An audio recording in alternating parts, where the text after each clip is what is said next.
সুপ্রিয় দর্শক, শুভেচ্ছা সহ আমন্ত্রণ জানাচ্ছি চ্যানেল আইয়ের নিউ ইয়র্ক স্টুডিও থেকে ইউএসএ হেলথ কেয়ার অনুষ্ঠানে। সুপ্রিয় দর্শক, আপনারা জানেন ইউএসএ হেলথ কেয়ার অনুষ্ঠানের মাধ্যমে আমরা যুক্তরাষ্ট্রে বাংলাদেশি কমিউনিটির এবং বাংলাদেশের স্বাস্থ্য ব্যবস্থা নিয়ে আলাপ করে থাকি। আজ আমাদের সঙ্গে এই স্টুডিওতে উপস্থিত আছেন doctor Shamsuddin Alamgir Cyrus. Sir, আপনাকে স্বাগত জানাচ্ছি চ্যানেল আইয়ের স্টুডিওতে। আসসালামু আলাইকুম। আপনার মাধ্যমে দর্শকদেরও শুভেচ্ছা। আসসালামু আলাইকুম। স্যার, শুরুতেই জানতে চাইব যে যারা একেবারে নতুন যুক্তরাষ্ট্রে আসেন তাদের জন্য এখানকার চিকিৎসার শুরুটা কিভাবে হবে? যে যারা পরিবারের মাধ্যমে আসেন তাদের পরিবার অনেকেই এই দেশে has been staying for long time, তাদেরকে মেক শিওর করতে হবে তাদের ইন্স্যুরেন্স কাভারেজ সম্পর্কে ধারণা রাখতে হবে। Private insurance versus community insurance, তো কোনটা সুবিধা অ্যান্ড সেটার ব্যবস্থাটা আগে একটা করে নেওয়া দরকার। কারণ তাদের আত্মীয় স্বজনদের বয়স হবে, মোস্ট লাইকলি বাবা মাকে আনবে, সুতরাং বাবা মার কী অসুখ সেটা অলরেডি জেনে নেওয়া দরকার এবং একটা প্রাইমারি কেয়ার ফিজিশিয়ান, তার নিজস্ব প্রাইমারি কেয়ার ফিজিশিয়ানের সাথে আলোচনা যে আমার বাবা মা আসবে, এই রোগ এবং এটার জন্য ইন্স্যুরেন্স, মেডিসিন ব্যাপারে আগের থেকে ইনফরমেশন কালেক্ট করা। এই যে যারা নতুন আসেন তাদের তো একটা ভাষাগত বিষয় থাকে, ডাক্তারের সাথে মন খুলে কথা বলার বিষয় থাকে আমাদের বাংলাদেশিদের মধ্যে। সেই বিষয়টা ওভারকাম করার জন্য বাংলাদেশি ডাক্তার কতটা গুরুত্বপূর্ণ আমাদের এই কমিউনিটির?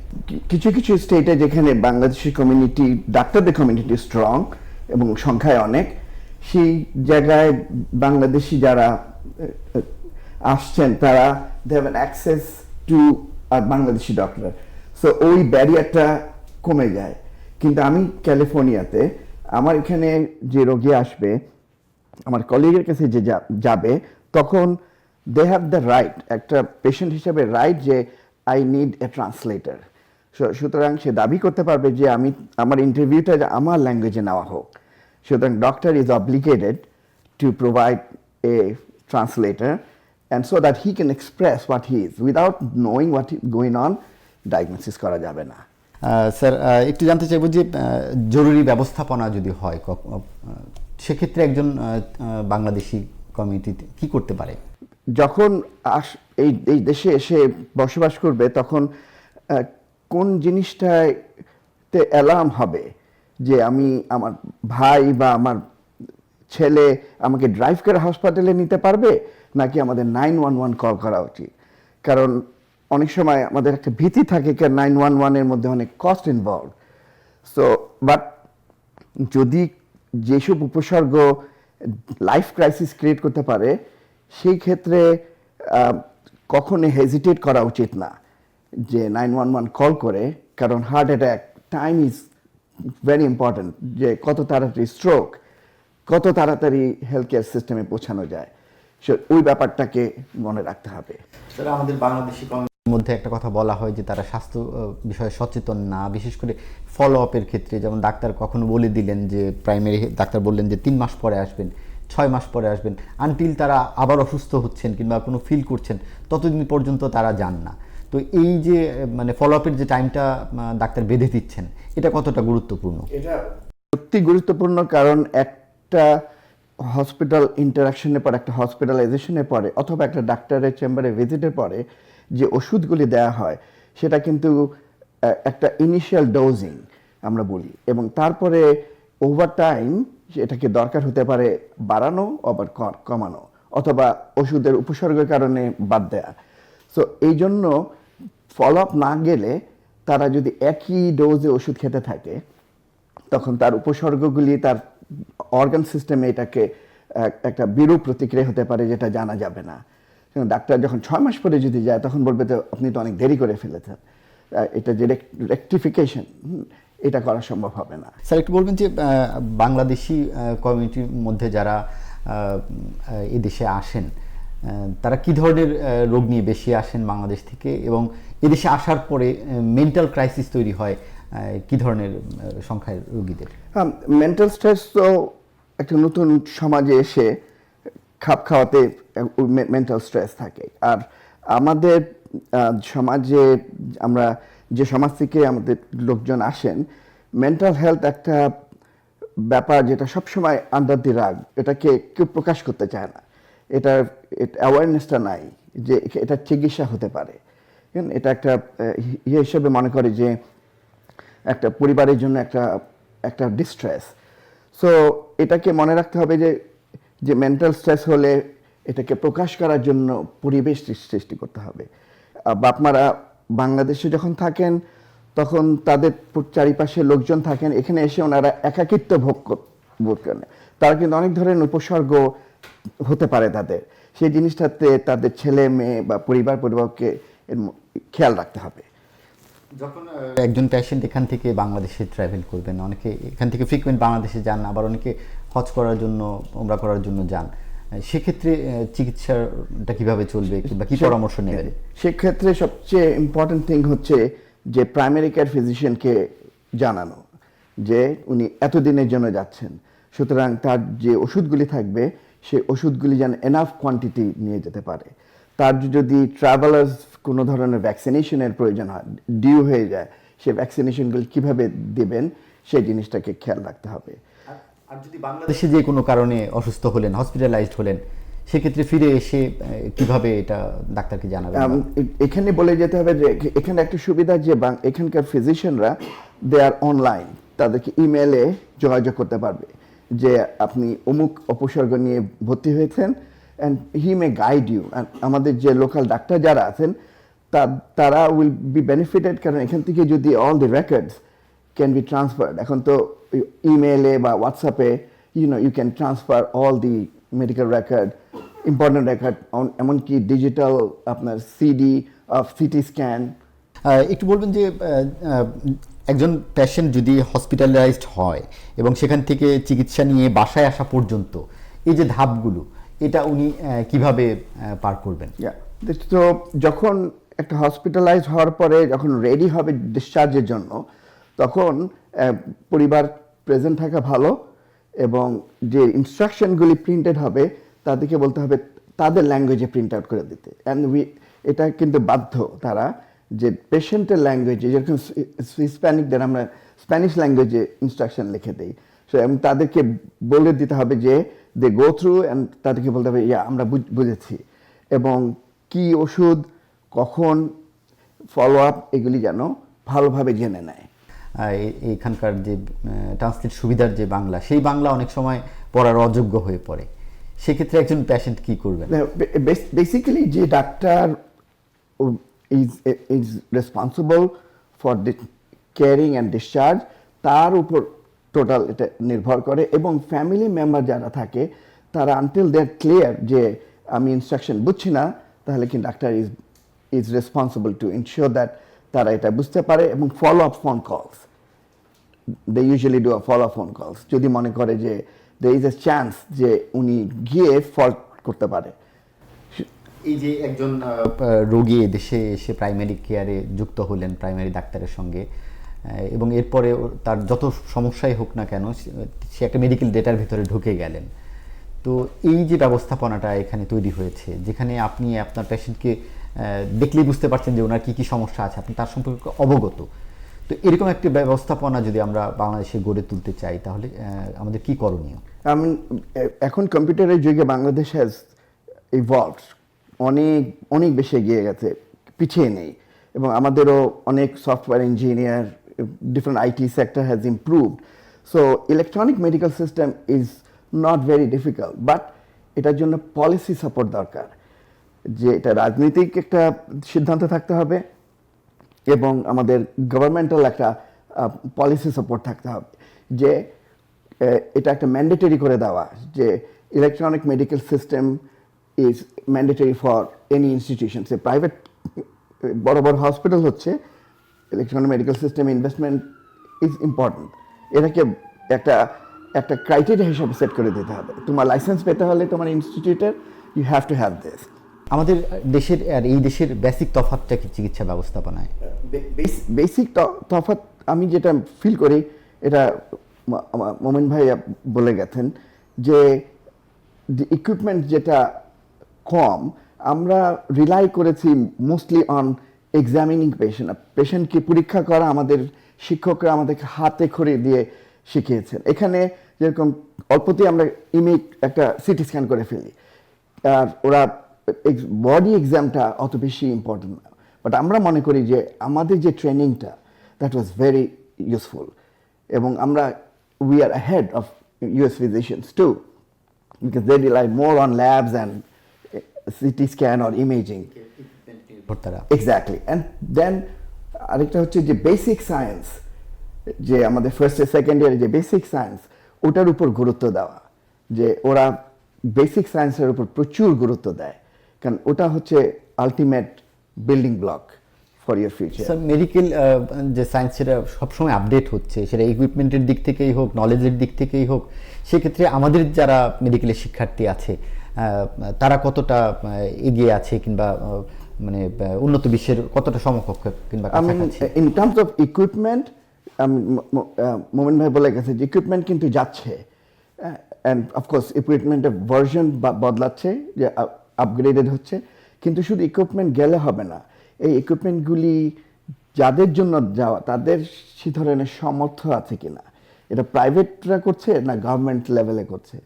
সো দেখতে হবে যে তাদের এই ইকুইপমেন্টের কারণে যে ডেটাগুলি আসছে ওইগুলিকে ইউজ করতে হবে। শুধু টেস্ট করার ক্ষেত্রে শুধু ক্যাট স্ক্যান করলে হবে না, একটা কারণ থাকতে হবে যেন মেডিকেল বিলটা যেন আননেসেসারিলি মেজর একটা, কারণ একটা পরিবারের একটা ইলনেস, একটা অসুখ একটা পরিবারের এক সদস্যের ওই পরিবারকে উচ্চবিত্ত থেকে নিম্নবিত্তে নামিয়ে দিতে পারে। এই জন্য খেয়াল রাখতে হবে যে হ্যাঁ মেডিকেল অ্যাডভান্সমেন্ট দরকার, বাট কস্ট নিয়েও চিন্তা করতে হবে। ও মেডিসিন চিকিৎসা ব্যবস্থায় কতটা গুরুত্বপূর্ণ, এবং আমাদের দেশে যে ধরনের মেডিসিনের গুণাগুণ সেটা কোন পর্যায়ে আছে বলে আপনি মনে করেন? এগুলি অবশ্য should not be taken as যে এটা সত্য, কারণ কোনো ইনভেস্টিগেশন তা হচ্ছে না, বাট ডেফিনেটলি গুণগত মানের একটা একটা ব্যাপার রয়ে গেছে। এবং আমাদের দেশে ফার্মেসি যে ডিসপেন্স করে তারা তো ফুল কোর্সটা ডিসপেন্স করে না, কারণ বলে আমাকে 4টা ওষুধ দিয়ে দাও, তো একটা কেচি দিয়ে কেটে দেয় 4টা ওষুধ, but that's not enough. So তাতে ওষুধের কার্যকারিতা কমে যাচ্ছে ফর ফিউচার ইলনেসে। সুতরাং এটাকে খেয়াল রাখতে হবে যে ওষুধ কে দিচ্ছে, dispensing right, it should be only to the doctors, but এটা সবসময় সম্ভব হচ্ছে না আমাদের দেশের কারণে, কারণ আমাদের আর্থসামাজিক অবস্থায় এটা ভেরি ডিফিকাল্ট। একটু বলবেন যে যুক্তরাষ্ট্রে কিভাবে একজন মানুষ ওষুধ কিনতে পারেন, কিংবা মানে কতটা রেস্ট্রিকশন আছে তার? যুক্তরাষ্ট্রে প্রেসক্রিপশন যদি হয়, উইদাউট প্রেসক্রিপশন কোনোভাবেই কেউ ওষুধ কিনতে পারবে না। বাট ওভার দি কাউন্টার অনেক মেডিকেশন আগে প্রেসক্রিপশন ছিল, সেটা আবার গভর্নমেন্ট অ্যাপ্রুভ করে ওভার দি কাউন্টার করে দিয়েছে। ওভার দি কাউন্টার মেডিকেশন অনেক কিছু আপনি কিনতে পারবেন। স্বাধীনতার 5 দশকে বাংলাদেশের চিকিৎসা ব্যবস্থা আপনাদের মতো চিকিৎসকদের হাত ধরে অনেক দূর এগিয়েছে। তো এখনো যতটা আমরা উন্নত বিশ্বের সঙ্গে পিছিয়ে আছি, সেটার জন্য আমাদের করণীয় কি? সেটা কি পলিসির দিক থেকে বলবেন, একটু শিক্ষার দিক থেকে বলবেন, ইকুইপমেন্টের দিক, সব দিক থেকে একটু মিলিয়ে বলবেন। Basically medical education there is room for improvement, but অনেক দূর আমরা এগিয়ে এসেছি, যেহেতু একটা গ্লোবাল এফার্ট। এখন এখানে কিছু হলেই ওখানকার স্টুডেন্টরাও কিন্তু জানতে পারছে যে এই একটা নতুন ট্রিটমেন্ট শুরু হয়েছে, এই মেশিনটা ইমপ্রুভমেন্ট হয়েছে। সুতরাং এডুকেশন লেভেলেও যে মেকানিজমে আমাদের শিক্ষকরা আমাদেরকে ট্রেনিং দিচ্ছে, সেটা can be improve audio visual, so that can impart lot of extra information আমাদের স্টুডেন্টদেরকে দেওয়ার জন্য। তারপরে হচ্ছে আপনি আমাদের পলিসিতে মেডিকেল কলেজগুলিতে যে শূন্য স্থান টিচারদের, এটাকে কমাতে হবে।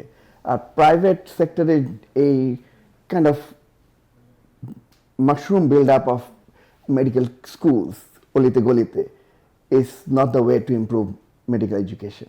there has to be একটা স্ট্রিক্ট রুলস ক্রাইটেরিয়া ফুলফিল না হলে কাউকে মেডিকেল স্কুল করতে দেওয়া উচিত না।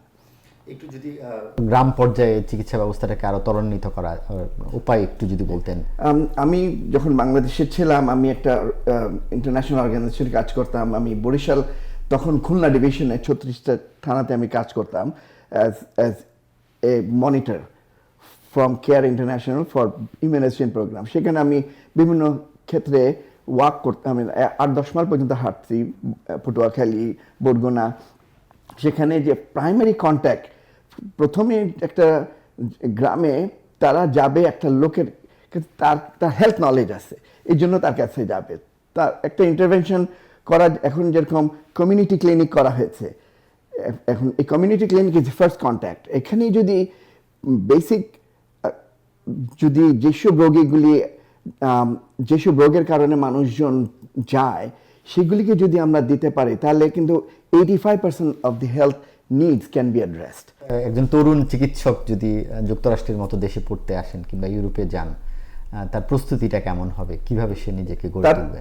আমি মনে করি যে তার বেসিক যে education in terms of books পড়তে হবে এবং রিপিটেডলি এটাকে চর্চা করতে হবে। এবং যেহেতু সিনিয়র কারো থাকলে জানা যে কী ধরনের কনসেপচুয়াল টেস্টিং করে। আমাদের দেশে পরীক্ষার ব্যবস্থা, প্রশ্ন আর এখানকার প্রশ্ন একটু ভেরি ডিফারেন্ট। সো ওইভাবে তাদেরকে প্রস্তুত করতে হবে যে কী জিজ্ঞেস করে এখানে, যে কনসেপ্ট, এক একটা জিনিসের কনসেপ্ট। সো কনসেপ্টগুলিকে বুঝতে পারলে ইটস নট রকেট সায়েন্স। কারণ ইন্ডিয়ান ছাত্ররাও এখানে পরীক্ষা দেয়, আমরাও দিই। We are no way inferior to them, even in some cases we are better than them. অনেক রোগী বাংলাদেশ থেকে ইন্ডিয়া যাচ্ছে, দেশের চিকিৎসা ব্যবস্থায় হতাশা প্রকাশ করে, এই ধরনের নিউজ নিশ্চয়ই আপনি দেখে থাকবেন। এই বিষয়টা আপনি কিভাবে দেখছেন? এটা দুঃখজনক যে আমাদের দেশেও যথেষ্ট ডাক্তার আছে, কিন্তু আস্থার অভাব। এই আস্থাটাই হচ্ছে যে আপনি একজন ডাক্তারের কাছে গিয়ে মনে করেন উনি আমার জন্য সব। এটা কিন্তু আমরা ছোটবেলা থেকে শিখে আসছে, ডাক্তার মানে কেউ একজন তার ব্যাগ ক্যারি করবে, সো তাকে একটা দেবতার একটা ইয়ে। যখন এই একটা সমাজে যখন অনাস্থার সৃষ্টি হয়, অবিশ্বাস সৃষ্টি হয়, তখন মানুষ অল্টারনেটিভ খুঁজে। এবং অল্টারনেটিভ খুঁজতে গিয়ে এটা তো গ্লোবাল মার্কেটে বাংলাদেশকে কম্পিট করতে হচ্ছে। আপনি যদি ইমপ্রুভ করেন, আপনি আপনার পেশেন্টকে ধরে রাখতে পারবেন। আপনি যদি কম্পিট করতে না পারেন, আপনার থেকে রোগী ছুটে চলে যাবে। স্যার একটু বলবেন যে বিভিন্ন বিশ্ববিদ্যালয়ে যেমন স্কলারশিপ নিয়ে আসা যায়, পিএইচডির জন্য আসা যায়, চিকিৎসার জন্য কি ধরনের ইনস্টিটিউট দেশে আছে? আমাদের শিক্ষার্থীদের জন্য একটু বলবেন যে কারা এই ধরনের অফার করে থাকেন। আমেরিকাতে যেরকম মমিন ভাই বললেন যে প্রত্যেকটা মেডিকেল স্কুল তাদের যে মেডিকেল স্কুল থেকে বাংলাদেশ থেকে যারা আসতে চাচ্ছে বা এখানে এসেছে বিভিন্নভাবে গ্রিন কার্ড নিয়ে হোক বা অন্য কোনো কনফারেন্সে আসলো, অ্যান্ড যারা অ্যাসপিরেন্ট, যারা মেডিকেল এখানে একটা ক্যারিয়ার বিল্ড করতে চায়, তাদের জন্য ডিফারেন্ট সেমিনার, সিম্পোজিয়াম করা হচ্ছে এবং বিভিন্ন জনের সাথে ট্যাগ করে দেওয়া হচ্ছে। তারা গাইড করতে পারে যে কি ধরনের বই তোমার পড়া দরকার, কি ধরনের প্রস্তুতি। ইভেন বাংলাদেশ থেকে এই যে ডিফারেন্ট ট্রান্সক্রিপ্ট আনতে হয়, সেই ট্রান্সক্রিপ্ট আনতে গিয়ে তো মানুষের একটা হেনস্থা হয়। এটাকে যদি সহজ করা যায় সরকারি পর্যায় থেকে, যে এখন তো আর ওই ধরনের ইয়ে নাই যে আমাদের ডাক্তার সব চলে যাচ্ছে, এটা তো হচ্ছে না। এটা একটা গ্লোবাল মার্কেট। বাংলাদেশি কমিউনিটি যারা যুক্তরাষ্ট্রে আছেন, তাদের সন্তানরা যদি কেউ এখানে ডাক্তারি পড়তে চায়, কিভাবে নিজের সন্তানকে সে গড়ে তুলবেন, কিংবা কোন একজন শিক্ষার্থী কিভাবে নিজেকে গড়ে তুলবেন? এখানে বাংলাদেশি কমিউনিটির অনেকেই দে আর ভেরি স্মার্ট এবং বেসিক্যালি আমরা যেরকম বাংলাদেশে তুই ডাক্তার হবি একটা বাবা বলে দেয়, বাট এখানে কিন্তু ছেলেদেরকে আমাদের ওইভাবে করা সম্ভব হয় না।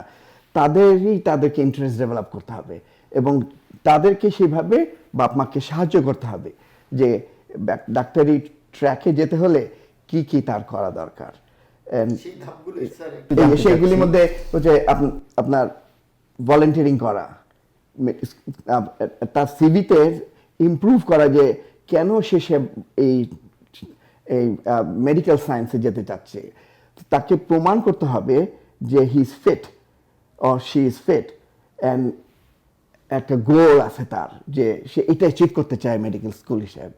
এটাকেই যে যতভাবে বলতে পারবে, স্টাবলিশ করতে পারবে তার আইডিয়াস, যে he or she is really deserving, তাহলে কিন্তু সম্ভব।